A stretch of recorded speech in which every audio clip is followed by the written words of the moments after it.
এক রাতে ইরানের পুরো সভ্যতা ধ্বংসের হুমকি। তীব্র উত্তেজনার সেই মুহূর্তে শেষ পর্যন্ত পিছু হটতে বাধ্য হয়েছেন প্রেসিডেন্ট ডোনাল্ড ট্রাম্প।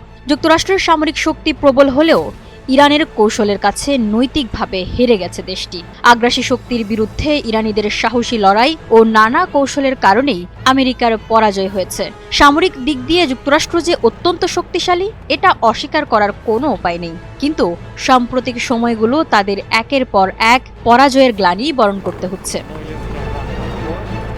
যুক্তরাষ্ট্র ভিয়েতনাম যুদ্ধ ১৯৫৫ থেকে ১৯৭৫ সাল পর্যন্ত দীর্ঘ ২০ বছর ধরে চলা ভিয়েতনাম যুদ্ধ শেষ হয় যুক্তরাষ্ট্রের কৌশলগত পরাজয়ের মধ্য দিয়ে। যুদ্ধের ময়দানে গেরিলা কৌশল, ঘন জঙ্গল ভিত্তিক লড়াই এবং স্থানীয় জনগণের সমর্থন যুক্তরাষ্ট্রের জন্য বড় চ্যালেঞ্জ হয়ে দাঁড়ায়। আধুনিক অস্ত্র ও প্রযুক্তিগত শক্তি থাকা সত্ত্বেও এসব কৌশলের কার্যকর মোকাবিলা করতে পারেনি মার্কিন বাহিনী।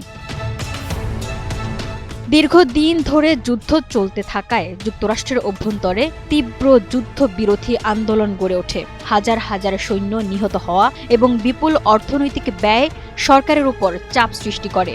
অবশেষে ১৯৭৩ সালে যুক্তরাষ্ট্র সেনা প্রত্যাহার শুরু করে। এর ২ বছরের মাথায় ১৯৭৫ সালের ৩০ এপ্রিল উত্তর ভিয়েতনামের বাহিনী রাজধানী সাইগন দখল করে নেয়। এর মাধ্যমে দক্ষিণ ভিয়েতনামের পতন ঘটে এবং পুরো দেশ কমিউনিস্ট শাসনের অধীনে একত্রিত হয়।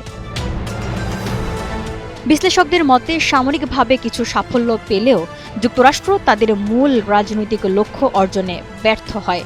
ফলে ভিয়েতনাম যুদ্ধকে যুক্তরাষ্ট্রের অন্যতম বড় কৌশলগত পরাজয় হিসেবে বিবেচনা করা হয়। যুক্তরাষ্ট্র ইরাক যুদ্ধ ২০০৩ থেকে ২০১১ সাল। যুক্তরাষ্ট্র ইরাক যুদ্ধ ছিল মধ্যপ্রাচ্যের অন্যতম গুরুত্বপূর্ণ ও বিতর্কিত সংঘাত, যার মাধ্যমে ইরাকের তৎকালীন প্রেসিডেন্ট সাদ্দাম হোসেনের শাসনকালের অবসান ঘটে। ২০০৩ সালের ২০ মার্চ যুক্তরাষ্ট্র ও তার মিত্ররা অপারেশন ইরাকি ফ্রিডম শুরু করে। যুক্তরাষ্ট্রের দাবি ছিল ইরাকের কাছে গণবিধ্বংসী অস্ত্র রয়েছে এবং দেশটি সন্ত্রাসবাদের সঙ্গে জড়িত, যদিও পরবর্তীতে এসব দাবির পক্ষে সুস্পষ্ট কোনো প্রমাণ পাওয়া যায়নি। প্রাথমিক পর্যায়ে যুক্তরাষ্ট্র দ্রুত সামরিক সাফল্য অর্জন করে। একই বছরের এপ্রিল মাসেই রাজধানী বাগদাদ দখল করা হয় এবং সাদ্দাম হোসেনের পতন ঘটে। পরে মার্কিন বাহিনী তাকে গ্রেপ্তার করে এবং ২০০৬ সালে মৃত্যুদণ্ড কার্যকর করা হয়। যুদ্ধের পর শুরু হয় দীর্ঘস্থায়ী বিদ্রোহ, সাম্প্রতিক সহিংসতা এবং রাজনৈতিক অস্থিরতা।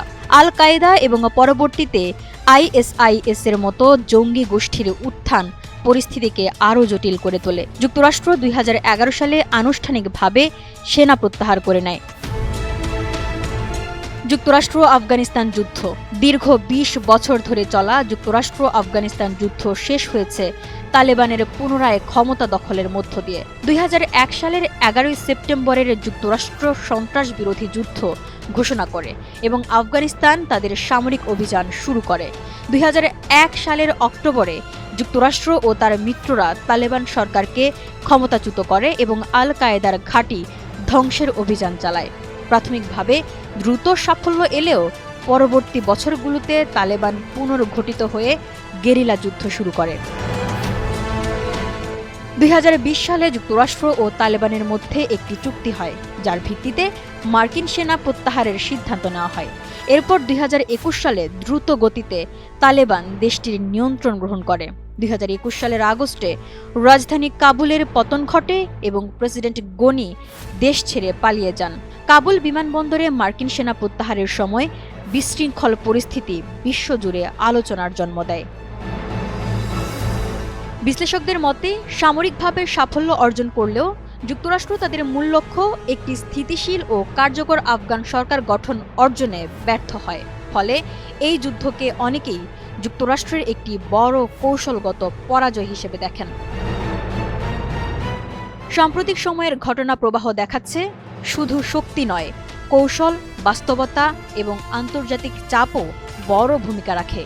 একের পর এক জটিল পরিস্থিতিতে প্রত্যাশিত ফল না পাওয়ায় বৈশ্বিক রাজনীতিতে যুক্তরাষ্ট্রকে নতুনভাবে হিসাব কষতে হচ্ছে।